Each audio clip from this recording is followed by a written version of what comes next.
In the quiet hills of Utah, where the Sundance Film Festival once bloomed under his vision, Robert Redford drew his final breath on September 15, 2025, at age 89. The announcement came swiftly from his family, a simple statement that belied a life etched in silver screens and shadowed valleys. Yet, in the hours before, amid the hush of his Provo ranch, Redford granted one last interview to a close confidant, a raw, unfiltered reflection penned into his unpublished memoir, Echoes in the Canyon. There, he named 7 women who, in his words, wove the threads of my days, unbreakable even in silence. Not mere footnotes to his stardom, these figures spanned decades, blending personal intimacies with professional sparks. As tributes pour in from Hollywood's elite, Redford's revelation invites a closer look at the human pulse behind the icon. The list begins with Lola Van Wagenen, his first wife and anchor of his formative years. Married in 1958 at 22, when Redford was a struggling artist in New York, their union lasted 27 years until 1985. Van Wagenen, a student of art history, grounded him amid early rejections. She saw the painter before the actor, Redford recalled in a 1970s Esquire profile, evoking shared sketches in cramped apartments. Their life yielded 3 children, Shauna, James, and Amy, though tragedy struck with the loss of a son in infancy. Divorce papers cited irreconcilable differences, fueled by Redford's rising fame in films like Butch Cassidy and The Sundance Kid. Analysts note this era's strain. Hollywood's glare often fractures domestic idols. Yet, in his memoir, Redford credits Van Wagenen with instilling resilience, her influence evident in his later environmental advocacy through the Institute for Resource Management. Transitioning to his second chapter of matrimony, Sybil Sagers emerges as the quiet horizon of his later life. An artist 21 years his junior, Sagers entered his world in the mid-1990s, marrying him in 2009 in a Hamburg ceremony. Their bond, forged in shared canvases and Sundance retreats, endured 16 years until his passing. Sybil taught me the art of stillness, he wrote, alluding to her abstract paintings that adorned his homes. Unlike the tabloid frenzy of his youth, this partnership drew scant scrutiny, a deliberate retreat. Cultural observers highlight its symbolism. Redford, ever the steward of wilderness, found in Sagers a partner who mirrored his post-stardom pivot toward producing and philanthropy. Her presence at his bedside, per family accounts, underscored a love unmarred by spotlights. Professional entanglements add vivid strokes. Sonia Braga, the Brazilian firebrand, ignited a 7-year romance from 1987 to 1994, overlapping the Milagro Beanfield War, where Redford directed her.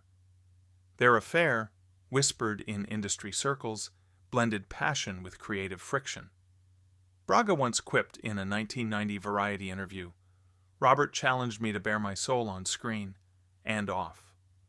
The relationship ended amid his divorce from Van Wagenen, but its echoes linger in Redford's affinity for Latin American narratives, evident in Sundance selections.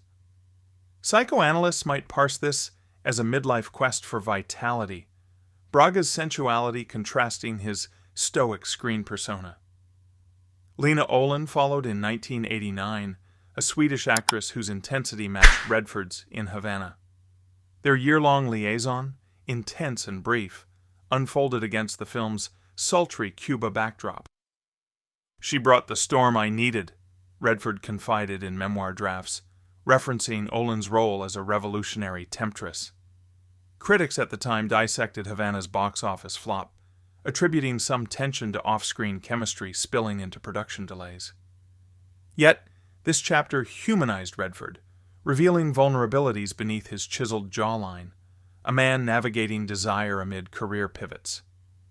Kathy O'Rear, a painter and lesser-known figure, shared 5 years with him from 1990 to 1995, a post-Havana respite. Little documented, their time evoked domestic simplicity, hikes in the Rockies, away from reels. Redford's sparse mention, Kathy's colors painted my quiet years, suggests a healing interlude, bridging tumult.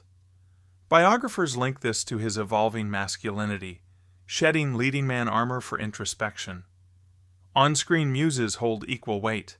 Jane Fonda, co-star in The Chase, 1966, and The Electric Horseman, 1979, embodied intellectual kinship.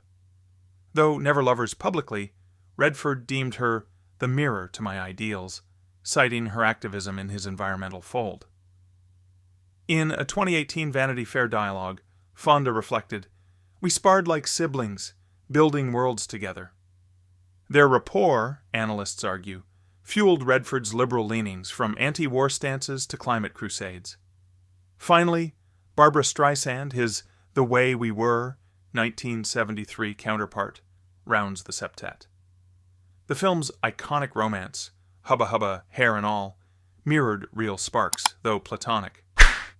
"Babs showed me vulnerability's power," he noted, praising her directorial eye in their shared producer credits. Streisand's 1973 Oscar nod amplified the movie's cultural footprint, with themes of lost love resonating through eras.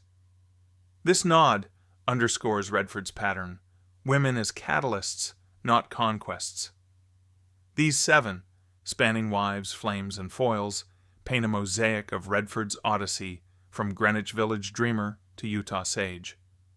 Far from salacious gossip, his disclosures illuminate how personal bonds shaped cinematic legacies, from Butch Cassidy's camaraderie to ordinary people's introspection. In an industry rife with fleeting affairs, Redford's candor at life's close affirms enduring imprints.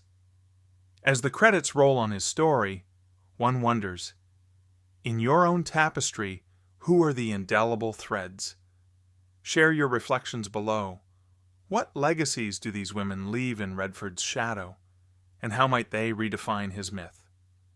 Comment your thoughts, like if this stirred memories, and subscribe for more dives into cultural icons' hidden hearts.